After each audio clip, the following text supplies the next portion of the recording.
7.7 মাত্রার শক্তিশালী ভূমিকম্পে বিধ্বস্ত দক্ষিণ পূর্ব এশিয়ার দেশ মিয়ানমার।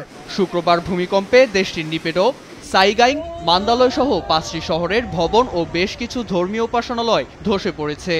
ঘটনায় অন্তত কয়েক হাজার সাধারণের জীবন গেছে বলে ধারণা করছে মার্কিন ভূতাত্ত্বিক জরিপ সংস্থা USGS। এর মধ্যে মান্দালয়ে সবচেয়ে বেশি প্রাণহানি হয়েছে বলে জানায় আন্তর্জাতিক গণমাধ্যম। এদিকে ব্যাংককে 33 তলায় একটি নির্মাণাধীন ভবন সহ 169টি ভবন ক্ষতিগ্রস্ত হওয়ার খবর পাওয়া গেছে।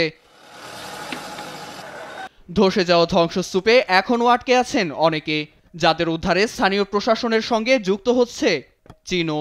সাধারণের পাশাপাশি বিপর্যস্তদের মঙ্গল কামনায় প্রার্থনা করছেন ভ্যাটিকানের ধর্মীয় গুরু পোপ ফ্রান্সিসও। এদিকে পরিস্থিতি মোকাবেলায় আন্তর্জাতিক সম্প্রদায়ের কাছে সহায়তা চেয়েছেন মিয়ানমারের জান্তা প্রধান মিনং হলাইং। নিহতের সংখ্যা প্রতিনিয়ত বাড়ছে। সব দেশ আন্তর্জাতিক সংস্থাকে সাহায্যের হাত বাড়িয়ে দেওয়ার জন্য আহ্বান জানাচ্ছি। মিয়ানমারের আহ্বানে সাড়া দিয়েছেন জাতিসংঘের মহাসচিব অ্যান্টনিও গুতেরেস।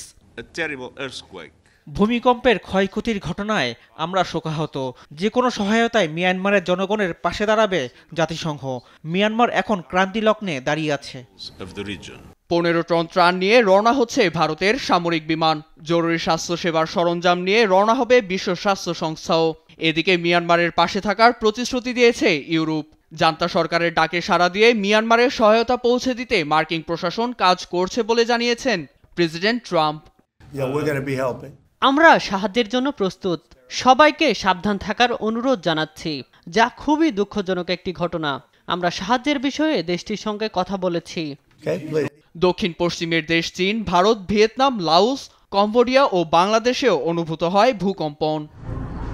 নীরব দাস, নিউজ ডেস্ক, দেশ টিভি।